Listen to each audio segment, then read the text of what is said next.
제가 청년 시절 때 가장 받아들이기 힘들었던 점 중에 하나는 바로 하나님이 저의 배우자를 점지해 주신다라는 것이었습니다. 그래서 어떤 목사님이 설교를 하시는데, 제 청년부 시절 때요, 하나님께서 점 찍어 주시는 사람과 결혼을 하겠다라고 하는 사람이야말로 신앙이 최고로 좋은 사람이다라는 말씀을 하시더라고요. 그 설교를 들을 때 이렇게 아멘이 아무도 없어. 네, 저도 아멘을 할 수가 없었어요. 네, 왜냐하면 그 당시에 저는 믿음이 없어서 하나님이 점 찍어 주시는 사람하고 결혼하면은 평생 만족하지 못하고 살 것이라고 생각했기 때문에, 물론 그때는 제 아내가 존재하는지도 몰랐던 때기도 하고요. 그래서 하나님이 원하시는 배우자, 그리고 내가 원하는 배우자상, 이것이 다르다고 생각했기 때문에 뭔가 내가 열심히 노력해야지만 나를 만족시켜주는 그런 배우자를 만날 수 있을 것이다 라고 굳게 믿었었습니다. 그래서 한 2주 전에 제가 하나님께 저희 배우자에 대한 고민을 내어드렸더니 지금 아내를 만나게 해주셨다라는 얘기를 드렸었죠. 궁금하시면 유튜브 찾아보시기 바랍니다. 네. 그래서 참 과거를 돌아볼 때 저는 배우자를 위한 기도를 하지 못했던 게 참으로 후회가 됩니다.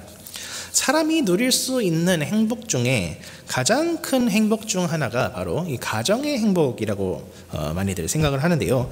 그런데 오늘 본문에서는 사도 바울이 결혼을 하는 것도 잘하는 것이지만 결혼하지 않는 것은 더 잘하는 것이라고 말씀하고 있습니다.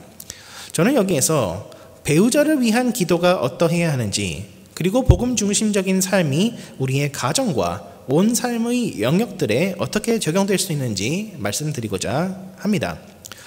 배우자를 위해서 기도할 수 있다라고 하는 것은 나의 인생의 모든 행복을 하나님께 맡겨드린다라고 하는 의미입니다. 더 나아가서 배우자를 위해서 기도한다라고 하는 것은 설령 내가 원하는 방식대로, 내가 꿈꾸는 모양대로의 행복을 나의 배우자로부터 받지 못하는 그런 때라고 할지라도 하나님께 나의 모든 인생의 행복을 맡겨드린다라고 하는 것을 의미합니다. 저희 교회 부목사님 청빙할 때 저희 인터뷰를 했었는데요. 네. 어떤 목사님 이렇게 인터뷰를 하는데, 목사님의 인생 가운데 가장 슬펐던 때가 언제입니까? 라고 질문을 드렸었는데요. 근데 그 목사님께서 하시는 말씀이 아내랑 싸웠을 때 가장 슬펐습니다라고 고백을 하더라고요. 그래서 그때 참 그 목사님께서 신혼 당시였는데, 저도 이제 신혼 때가 생각이 나더라고요. 그 결혼을 막 하게 되면 한 몇 개월 동안에 나를 이렇게까지 사랑해주는 사람이 있을 수 있구나라는 그 행복감에 들떠가지고 한 몇 개월 동안 이렇게 그 하늘을 나는 듯한 그런 상태로 살아가다가 그 부부 싸움이 이게 한 번, 두 번 이렇게 잦아지고 계속 이렇게 싸우다 보면은 내가 원하는 만큼의 사랑을 내가 못 받고 있구나라는 그런 좌절감에 아주 땅 지하 속으로 그런 처박히는 그런 경험, 아마 신혼부부라면은 누구든지 그런 경험을 해본 적이 있을 겁니다. 그런데 부부싸움을 한 뒤에 특히 배우자를 위한 기도를 더욱더 많이 해야 합니다. 왜냐하면은 부부싸움을 하고 나면은 이제 천사였던 배우자가 원수로 변하고, 아담이 하나님께 불평을 하듯이 하나님은 왜 나에게 이런 원수 같은 제 아내를 앞에 놓고 이런 얘기를 하는 게 굉장히 민망한데요. 나에게 주셨냐고 불평하기 참 십상이죠.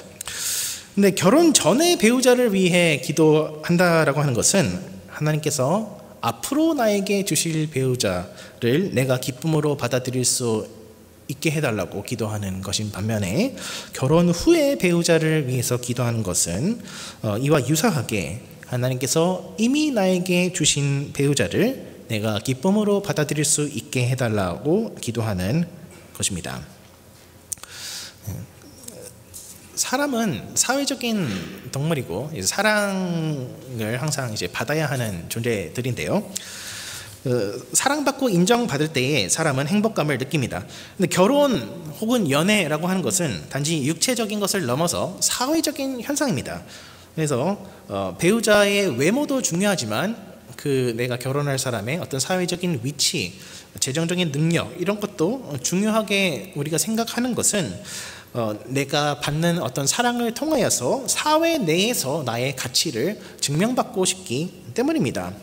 그런데 배우자를 위한 기도를 결혼 전에나 결혼 후에 드릴 수 있다라고 하는 것은 바로 이 사람들로부터 인정받고자 하는 욕망을 하나님께 내어드릴 수 있다라고 하는 것을 뜻합니다. 그리하여서 설령 내가 생각했던 그림대로 사랑과 인정을 받지 못한다고 할지라도 결국에 하나님께서 나에게 가장 좋은 삶, 내가 가장 행복한 그 길로 이끌어 주실 것을 믿는 것입니다. 이렇게 배우자를 위해서 기도할 수 있는 근거는 바로 사람이 사람에게 줄 수 있는 그 어떠한 사랑보다 예수 그리스도 안에서 하나님께로부터 받은 그 사랑이 한없이 더 크다라는 것을 깨달을 때에만 그 기도를 드릴 수 있는 것이죠. 그리고 이러한 점을 끝까지 밀어붙이게 되면요, 독신 생활도 충분히 가능하다라는 결론이 나오는데요. 물론 이것을 받을 수 있는 사람이 있고 받지 못하는 사람도 있다라고 얘기하죠. 예수님께서도 독신의 은사는 그것을 받은 사람만 실행할 수 있다라고 하시고, 사도 바울도 이제 독신을 하기 어려운 사람들은 차라리 결혼을 하는 것이 낫다라고 말씀을 합니다. 그리고 오늘 7장에서는 이제 우리가 읽지 않은 그 7장 앞부분에서는 부부가 합방을 하고 안 하고에 대해서 다소 자세히 써놓기는 했지만 그 이면에는 이제 타인을 위한 삶이라는 어떤 구심점이 놓여져 있습니다. 4절에서는 이렇게 말씀합니다. 아내는 자기 몸을 주장하지 못하고 오직 그 남편이 하며 남편도 그와 같이 자기 몸을 주장하지 못하고 오직 그 아내가 하나니.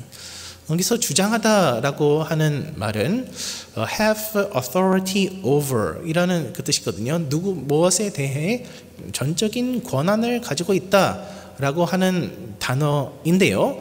남편이 아내의 몸에 대해서 전적인 주장할 권리를 가지고 있다라고 하는 동시에 아내 또한 남편의 몸에 대해서 전적으로 좌지우지할 권한이 있다라고 말씀하고 있습니다. 동일한 권리를 주장하고 있는 것이죠. 에베소서에서는 아내는 남편들에게 복종하라라고 하는 반면에 남편들에게는 아내를 위해서 죽기까지 충성하라, 죽기까지 사랑하라라고 얘기하죠. 그런데 오늘 본문에서는 동일한 권리를 가지고 있다.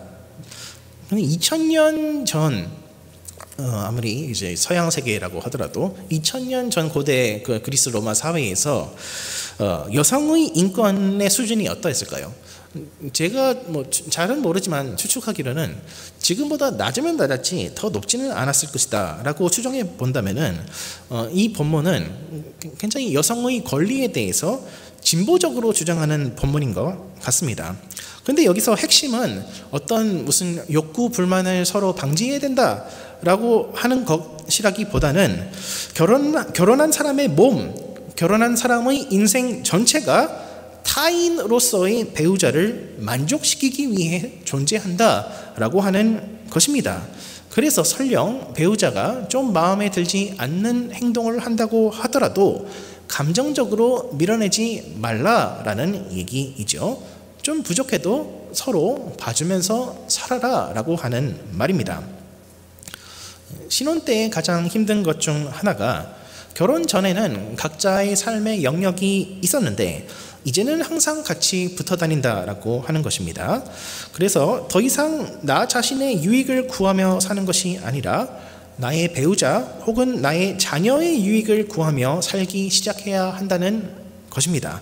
전에는 자기중심적으로 살아왔는데 비록 가족이기는 하지만 이제는 타인 중심적으로 살아가야 된다. 그리고 이렇게 삶의 방향성의 전환을 이룬다는 것은 굉장히 힘든 것이라고 할 수 있습니다.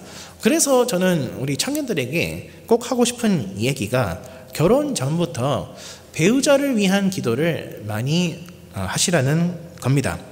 이것은 단지 나에게 꼭 맞는 사람을 내가 만날 수 있게 해달라라고 기도하는 것을 넘어서서 하나님께서 보시기에 최고로 적합한 사람을 내가 환영하며 맞이할 수 있도록, 그리하여서 인생을 나의 행복 위주가 아니라 타자 중심으로, 하나님 중심으로 볼 수 있도록 기도하는 것입니다. 그 결과 우리는 다른 사람을 기쁘게 하고 또 하나님을 기쁘시게 하며 살아갈 수 있을 것입니다. 바울은 우리가 살면서 자기 자신의 행복을 어쩔 수 없이 추구해야 하는 부분들이 있다라는 것은 인정하지만, 가정이라고 하는 것은 내 행복을 넘어서 더 큰 행복을 추구하며, 우리의 인생이라고 하는 것도 그저 내가 설정하는 목표가 아니라 하나님을 기쁘시게 하는 것을 우리의 궁극적인 목표로 하고 있는 것입니다.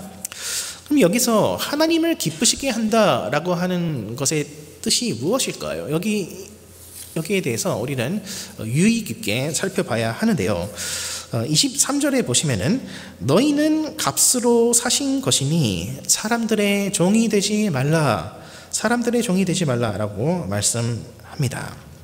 너희는 값으로 사신 바 되었다. 우리는 이미 하나님이 돈 주고 산 물건이라고 하면 좀 그렇고 소유물이다.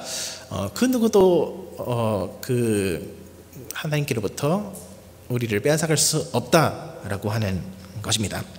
세상에서는 자기가 가진 능력을 팔아서 돈을 벌어서 먹고 삽니다. 세상에서는 자기의 능력이 얼마나 가치 있는지 끊임없이 증명해야 하며, 모든 사람은 자기 자신을 위한 세일즈맨 노릇을 해야 합니다. 그러나 예수 십자가는 우리가 더 이상 우리 자신을 마케팅하지 않아도 된다라는 것을 뜻합니다. 그러므로 우리가 무슨 일을 할 때에 우리 자신을 증명하기 위해서 할 필요가 없어진 것이지요. 17절에서는 말씀합니다. 오직 주께서 각 사람에게 나눠 주신 대로 하나님이 각 사람을 부르신 그대로 행하라 라고 말입니다. 그리고 이어서 할례자로 부르심을 받았으면 굳이 무할례자가 되지 말아라, 무할례자로 부르심을 받았으면 굳이 할례자가 되지 말아라 라고 얘기합니다. 고대 그리스 로마 사회에서는 남성들이 이제 옷을 벗고 운동하는 것이, 그래서 남성들이 나체로 활보하는 것이 익숙한 장면이었다고 해요. 그래서 짐네이지엄이라고 하면은 거기서 김노스라고 하는 그 어근은 이제 옷을 입지 않은 이라는 뜻입니다. 그래서 올림픽 그런 상태로 운동을 했다. 근데 그러면은 무슨 문제가 발생하냐면은 유대인들의 경우에는 그 옷을 입지 않으면 뭐가 표가 나요. 근데 그거를 너무 부끄러워가지고 그거를 지우는 성경 수술이 있었다라고 하는 것이 이제 그 성경 외경 마카비서에 등장하고 있죠. 근데 굳이 그럴 필요가 없다. 사람들의 시선 때문에 나의 어떤 그 몸에다가 어떻게 할 필요가 없다라는 것을 얘기하는 동시에, 또 무할례자는 할례자가 될 필요가 없다. 유대인 기독교인들은 할례를 받아야지 구원받은 것이 아니냐라고 생각하는 그런 사람들이 있었는데요. 그렇지 않다. 할례를 받지 않는다고 해서 너희가 덜 인정받고, 할례를 받는다고 해서 너네가 더 인정받고 하는 것이 아니다. 너희는 이미 값주고 사신 바 되었으니 더 이상 너희 자신을 증명할 필요가 없다라고 말씀하고 있습니다. 또 종으로 있을 때 예수님을 믿은 사람들은 기회가 가능하다면은 자유인이 되라라고 사도 바울이 권면은 하지만, 자유인이 되고 안 되고에 그렇게 목숨 걸 필요가 없다라고도 말씀하고 있는 것이죠. 이것도 마찬가지의 맥락이죠. 2000년 전에 고대 로마 사회에서 누가 종으로 살았다가 죽었더라 라고 하는 이 이야기가 인류의 역사 가운데 무슨 의미가 있겠습니까? 무슨 큰 중요성이 있겠습니까? 역사적으로 봤을 때에 그저 네임밸류가 있는 사람들, 유명인들, 유명한 정치인들, 유명한 장군, 그런 사람들이나 중요하지, 이름도 없이 빛도 없이 종으로 태어나서 종으로 죽은 그런 사람들의 이야기. 그러나 그 종이 예수님을 믿는 종이라고 한다면은 이야기가 달라지는 것이죠. 종으로 살든지 자유인으로 살든지 유명한 정치인으로 살든지 재벌로 살든지 평범한 농민으로 살든지 간에 누구든지 예수 안에 있으면은 남자나 여자나 종이나 자유인이나 유대인이나 헬라인이나 예수 그리스도 안에서 다 하나이니라. 갈라디아서에서 말씀하고 있는 것이죠. 이렇게 하나님 앞에서 자기의 인생의 성공을 증명할 필요가 없어진 사람들이야말로 하나님을 기쁘시게 하면서 살아갈 수 있는 것입니다. 로마서 12장 1절 그러므로 형제들아 내가 하나님의 모든 자비하심으로 너희를 권하노니 너희 몸을 하나님이 기뻐하시는 거룩한 산 제물로 드리라. 이는 너희가 드릴 영적 예배니라.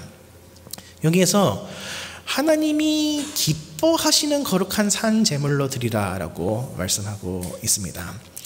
그러니까 우리는 하나님의 말씀에 순종할 때에 벌을 받을까봐 두려워서가 아니라 혹은 어떤 상급을 타내서 남들보다 더 앞서 나가기 위해서 순종하는 것이 아니라 이미 하나님께서 우리를 받으셨음을 인정하며 감사함으로 하나님의 마음을 기쁘시게 하기 위해서 살아간다라고 하는 것이 이전의 삶과 중요한 차이점이라고 할 수 있죠. 로마서 1장에서부터 11장은 의인이 어떠한 방식으로 믿음으로 오직 믿음으로만 의롭게 되는지에 대해서 설명한 다음에 로마서 12장 1절부터 그렇다면 우리는 어떻게 살 것인가? 라는 질문에 대해서 사도 바울은 하나님을 기쁘시게 하면서 살아라 라고 얘기하고 있는 것이죠. 이러한 하나님을 기쁘시게 하는 마음이 있을 때 비로소 우리는 이웃 또한 기쁘게 만들면서 기쁘게 하면서 살아갈 수 있는 것입니다. 섬김의 삶을 그래서야 비로소 할 수 있게 된다라고 하는 것이지요. 그리고 이것을 결혼 생활에 적용시킨 것이 바로 오늘 본문 고린도전서 7장입니다. 아직 결혼하지 않은 사람들은 할 수 있으면 결혼하지 않는 것이 더 좋다라고 하는 것은 이 세상의 가치와 정면으로 반대됩니다. 세상에서는 자기가 원하는 방식대로 성적인 활동을 할 수 있어야지만 참으로 행복하다라고 많이들 주장하죠. 내가 남자를 사랑할지 여자를 사랑할지 내가 정해야만 행복하다라고 얘기를 합니다. 그런데 그보다 더 평범하게 또는 더 일상적이게 나는 무슨 일이 있어도 내 가정의 행복을 지킬 거야 라고 말하는 것도 사실은 그 연장선상에 있는 생각입니다. 나의 행복, 나의 사랑, 나의 가정은 내가 쟁취하는 것이다 라고 생각하는 것이기 때문입니다. 할 수 있으면은 독신을 하라 라고 하는 말씀은 사람의 가치는 그 사람이 속해 있는 가정, 그 사람이 하고 있는 사랑의 형태에 달려있는 것이 아니라 하나님께서는 우리 믿는 사람들을 있는 모습 그대로 사랑해 주신다라고 하는 것을 기반으로 하는 것입니다. 세상에서는 결혼을 하지 아니하면은 이 결혼도 못한 사람이라는 낙인이 찍힙니다. 그런데요, 결혼을 해도요, 애를 못 낳으면은 결혼 못한 사람보다는 낫지만은 애 있는 사람보다는 못하다라고 평가를 합니다. 그런데요, 애가 있어도 둘이 있어야 되고 또 적당히 많은 숫자가 있는 게 더 낫다라고 평가하는 동시에 더 나아가서 이 애가 대학을 잘 가야지 부모가 좋은 사람이라고 평가받지, 제대로 직장도 못 잡고 방황을 하면은 세상에서는 부모 탓을 합니다. 그런데 결혼을 했다가 이혼을 하면은 또 어떻습니까? 아무리 다시 결혼을 한다고 하더라도 흠결 있는 사람이라고 세상에서는 취급합니다. 그러나 사도 바울은 믿지 않는 배우자가 이혼하자라고 요청을 할 때에 그대로 놔둬라, 그 말을 들어줘라 라고 얘기합니다. 복음 안에서만 가정이 본래 그것의 선한 기능을 할 수 있습니다. 복음 안에서만 가정이 원래 그 자리에 있을 수 있습니다. 하나님께서 우리에게 가정을 주신 것은 서로 사랑하며 서로 섬기며 살으라고 가정을 주신 것이지, 가정을 잘 가꾸어 나가는 것을 통하여서 우리 자신의 능력을 증명하라 라고 주신 것이 아니라는 이야기입니다. 내 안에 하나님의 사랑이 있어야지만 독신도 가능합니다. 내 자신이 행복하다라고 하는 것을 증명할 필요가 없기 때문입니다. 그런데요, 내 안에 하나님의 사랑이 있어야지만 아내를 사랑할 수 있습니다. 아내를 섬겨나갈 수 있습니다. 아내가 바가지를 긁는데 좋아할 남편은 없습니다. 혹시 있으신가요? 남편이 구박을 하는데 거기서 기쁨을 느끼는 아내가 있으신가요? 아마도 한 명도 없을 겁니다. 그렇지만은 예수님을 믿으면은 아내가 바가지를 긁어도 남편이 구박해도 서로를 섬기면서 살아갈 수 있는데요.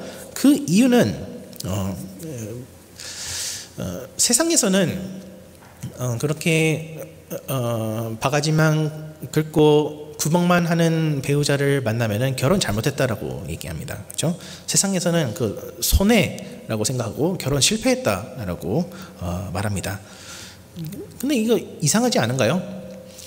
내 배우자가 나한테 잘못을 하는데 나는 왜 실패자가 되어야 되는 건가요? 좀 이상하죠? 그런데요, 내가 잘못해도 예수님이 나를 무조건적으로 용서해 주시는데, 내 배우자가 좀 잘못한 일을 한다고 하더라도 그렇다고 해서 내가 예수님께 사랑을 못 받는 존재가 될까요? 아니죠. 내가 죄 지어도 예수님이 용서하시는데 내 배우자가 죄를 짓는다고 해서 하나님이 나를 덜 사랑하시겠어요? 그게 아닌 것이죠. 그런데 더 나아가서 나는 또한 예수님의 마음을 내가 더 많이 아프게 해드렸으니까 설령 나의 배우자가 나의 마음을 아프게 한다라고 할지라도 하나님의 사랑이 있으면은 그것을 충분히 눈 감아줄 수 있게 되는 것입니다. 자녀 관계도 마찬가지입니다. 스스로가 이제 부모님께 충분한 사랑을 받지 못했다라고 하는 사람들은 아주 높은 확률로 자식을 통해서 그 사랑을 보상받으려고 합니다. 청년 시절에는 그 좋은 배우자를 만나는 것을 통해서 그거를 보상받으려고 하기도 하고요. 그런데 그러한 방식으로 자식에게 온갖 정성을 다 쏟아서 자식들이 행복하게 잘 살아가면은 그거를 보면서 부모도 행복감을 이렇게 느끼는 거죠. 근데 자식이 천성적으로 착하면은 그게 참 쉽게 될 텐데 천성적으로 착하지 않은 경우도 많이 있습니다. 자식이 탈선하기를 바라는 부모는 아마도 한 명도 없을 것입니다. 그럼에도 불구하고 탈선하는 자식들이 있습니다. 그리고 진짜로 말을 잘 안 듣는 자녀들도 분명히 있을 수 있습니다. 그런데요, 세상에서는 그거 다 부모 탓이라고 합니다. 그 부모 유전이다. 부모가 교육을 잘못시켰다. 그리고 그것이 맞는 말일 때도 있는데 그렇지 않은 경우도 충분히 있다라고 저는 생각합니다. 그렇지만 중요한 것은 내 안에 복음이 있어야지만 자식을 올바른 길로 인도할 수 있습니다. 부모 스스로가 자기의 행복은 자녀가 주는 존경심이나 순종에 달려있지 않다라는 확신이 있어야지만 부모님이 진정으로 나를 위해 주신다라고 자녀들이 느낄 수 있기 때문입니다. 자식들도 다 느끼고 아는 거죠. 이 부모님이 부모님이 나를 왜 혼내시는가? 그저 사람들한테 창피해 안 당하기 위해서 바른 길로 가라고 하는 것인가? 아니면은 진정으로 나의 행복을 위하는가? 자식들은 다 느낄 수가 있습니다. 그러니까 네가 순종하든 안 하든 그것은 나의 행복에 전혀 영향을 끼치지 않는다. 왜냐하면은 내가 잘난 사람이기 때문이 아니라 예수님께서 나를 용서하셨기 때문에 그 무엇도 나를 예수님의 사랑에서 끊을 수 없기 때문에 아들 혹은 딸 너가 내 말에 순종하든 불순종하든 그거는 나의 존재 가치에 어떠한 영향도 줄 수 없다 라는 그것이 확고하게 자리 잡을 때에 그제서야 비로소 진심으로 자녀가 잘 되라고 하는 소리를 할 때에 조금이라도 알아들을 수 있는 가능성이 생긴다 하는 것이죠. 독신으로 사는 사람들이나 결혼을 하는 사람들이나 공통적인 것은 우리의 행복이 우리의 가정에 달려있지 않다라고 하는 것입니다. 자식이 좀 잠깐 탈선할 수도 있죠. 어쩌겠어요. 근데 그럼에도 불구하고 하나님께 그냥 기도하는 수밖에 없죠. 사도 바울은 할 수 있으면 독신을 하며 내 가정이 아니라 하나님만을 기쁘시게 하는 것이 제일 베스트의 삶이라고 하기는 하지만 그런데 독신을 할 수 없는 사람들은 결혼을 하되 배우자를 기쁘게 하며 섬기면서 살라라고 말씀하고 있는데요. 여기서 한 가지 전제로 깔려 있는 것은 크리스찬과 반드시 크리스찬과 결혼해야 된다라고 하는 것이죠. 그래서 주 안에서 결혼하라. 주 안에서 결혼하라. 또 5절에서는 서로 기도할 틈을 얻기 위해 분방하지. 이제 그 부부의 삶이라고 하는 것은 이제 항상 주님을 위한 삶이 되어야 된다라고 얘기하고 있죠. 근데 고린도 교인들이 자꾸 그 믿지 않는 사람들과 결혼하려고 하니까 고린도 후서에 사도 바울이 한 번 더 꼬집어서 얘기하고 있죠. 믿지 않는 자와 멍에를 함께 매지 말라. 어찌하여 이제 그리스도와 벨리알이 조화될 수 있겠느냐, 그런 얘기를 하고 있습니다. 오늘 본문에서는 이제 이미 믿지 않는 배우자와 결혼을 한 상태의 사람들이 어떻게 행해야 할지에 대한 설명을 주시고 있죠. 14절에 이렇게 되어 있습니다. 믿지 아니하는 남편이 아내로 말미암아 거룩하게 되고 믿지 아니하는 아내가 남편으로 말미암아 거룩하게 되나니 그렇지 아니하면 너희 자녀도 깨끗하지 못하니라. 그러나 이제 거룩하니라. 이어서 16절에서는 이렇게 말씀합니다. 아내된 자여 네가 남편을 구원하려는지 어찌할 수 있으며 남편된 자여 네가 네 아내를 구원하려는지 어찌할 수 있으리요 라고 또 얘기를 하는데요.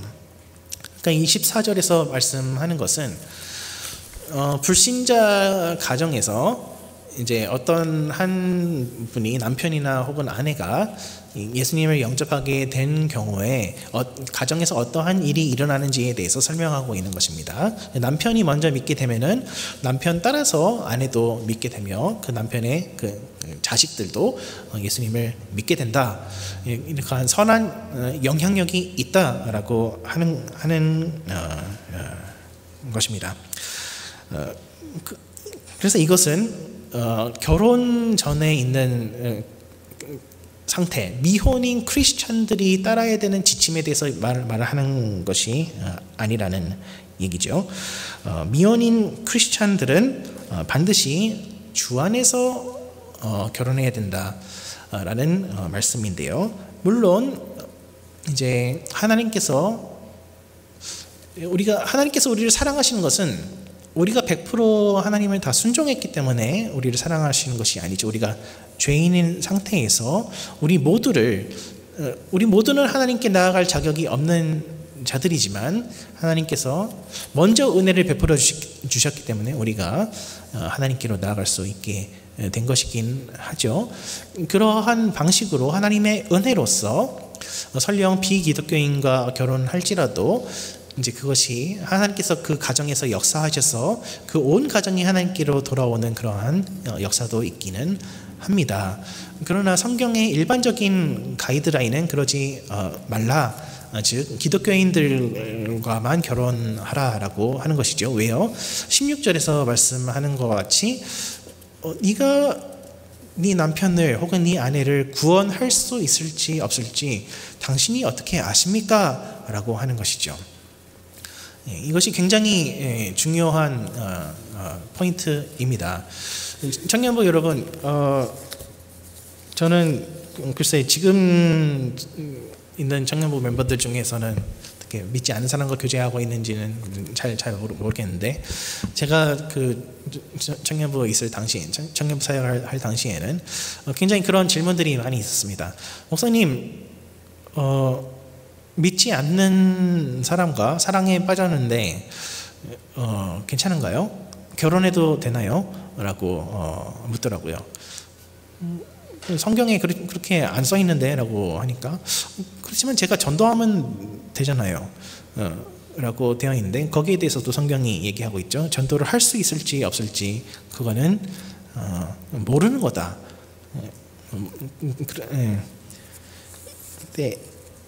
어제 배현성 목사님을 모시고 귀한 특강의 시간을 가졌었죠. 그래서 우리 청년들 메모 잘 해 놓으셨나요? 굉장히 저도 유익한 시간이었는데, 크리스찬의 어떤 데이팅 그리고 결혼에 대해서 말씀해 주셨는데, 기독교인의 연애의 어떤 기본 조건은 쉽이냐, 즉 양이냐 아니냐를 먼저 따져야 된다라고 말씀을 하셨고, 그 다음에 멤버십,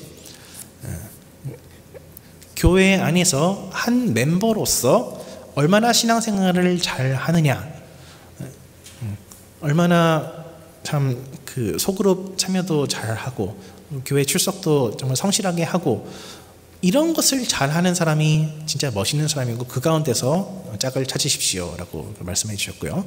더 나아가서 프렌십, 우정, 처음에 이제 한눈에 딱 반했다고 해서 대시하고 직진하고 하는 것이 아니라 천천히 시간을 가지면서 우정의 단계를 가지면서 이 사람을 관찰하고 하는 것이 좋다라고 말씀하셨고, 그래서 총 7단계 말씀하셨는데 저는 2단계까지만 말씀을 드리겠고, 이제 전도사님이나 어제 오신 분들한테 한번 물어보시기 바랍니다.